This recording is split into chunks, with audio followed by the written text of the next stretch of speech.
Hello bachon, let's read this question. This question says that the process of exhalation or expiration is begun mainly due to. तो basically इस question में हमसे पूछा गया है कि एक्सलेशन और एक्सपिरेशन मेनली किसकी वजह से होता है. Option A the contraction of intercostal muscles, option be the contraction of the diaphragm, option see the relaxation of muscles and option D low pressure in the thoracic cavity. अब अगर इस question के मैं की कॉन्सेप्ट की बात करूं तो इस क्वेश्चन का जो की कॉन्सेप्ट है वो है बच्चों breathing. Let me right it over here. It is breathing. अब सबसे पहले तो देखो जो ब्रीदिंग है बच्चों इसके अंदर मेनली दो प्रोसेस होते हैं. अब ये दो प्रोसेस कौन कौन से हैं? तो पहला जो प्रोसेस होता है बच्चों उसे हम बोलते हैं इंस्पिरेशन.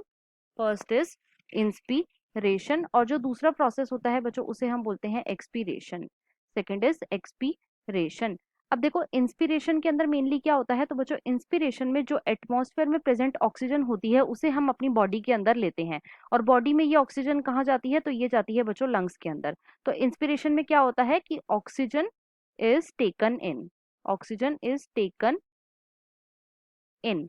और एक्सपीरेशन में क्या होता है? तो बच्चों इसके अंदर हमारी बॉडी के अंदर जितनी भी कार्बन डाइऑक्साइड प्रेजेंट होती है उसे हम रिलीज आउट करते हैं एटमॉस्फेयर में. So in expiration CO2 is released out. Right. अब देखो हमारी बॉडी के अंदर दो मसल्स प्रेजेंट होती हैं जो कि दोनों इंस्पिरेशन और एक्सपिरेशन में हेल्प करती हैं. अब ये दो मसल कौन कौन सी है? तो बच्चों पहली मसल आती है डायफ्राम. First is diaphragm. अब सबसे पहले तो देखो जो डायफ्राम है ये बच्चों एक डोम शेप मसल होती है. It is basically dome shape. और ये मसल क्या करती है? ये बच्चों थोरेसिक कैविटी और जो एब्डोमिनल कैविटी होती है उसको सेपरेट करती है. और दूसरी जो मसल होती है बच्चों उसे हम बोलते हैं external intercostal muscle. It is external intercostal muscle. Right. देखो जो इंटरकोस्टल मसल होती हैं बच्चों ये कैसी मसल होती हैं? तो जो इंटरकोस्टल मसल होती हैं ये बेसिकली रिब्स के बीच में प्रेजेंट होती हैं.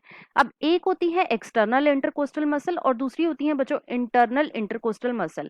तो एक्सटर्नल इंटरकोस्टल मसल वो मसल होती हैं जो कि रिब्स में बाहर की तरफ प्रेजेंट होती हैं.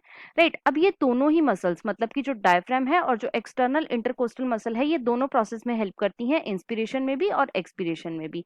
तो बेसिकली इंस्पिरेशन के अंदर क्या होता है कि ये दोनों मसल्स जो होती हैं वो कॉन्ट्रैक्ट करती हैं. राइट. कॉन्ट्रैक्ट कब करती हैं? During inspiration. और बेसिकली ये जो दोनों मसल्स हैं ये रिलैक्स करती हैं ड्यूरिंग एक्सपीरेशन. रिलैक्स करती हैं ड्यूरिंग एक्सपीरेशन. अब देखो क्वेश्चन में हमसे पूछा गया था कि एक्सपीरेशन मेनली किसकी वजह से होता है? तो बच्चों जब भी डायफ्राम और एक्सटर्नल इंटरकोस्टल मसल्स जो हैं ये रिलैक्स करती हैं तो क्या होता है? एक्सपीरेशन होता है. राइट. तो इसके अकॉर्डिंग जो हमारा मोस्ट अप्रोप्रिएट ऑप्शन होएगा वो है बच्चों option number C. So the final answer of this question is option number C, that is the relaxation of muscles. I hope you understood it well. Best of luck.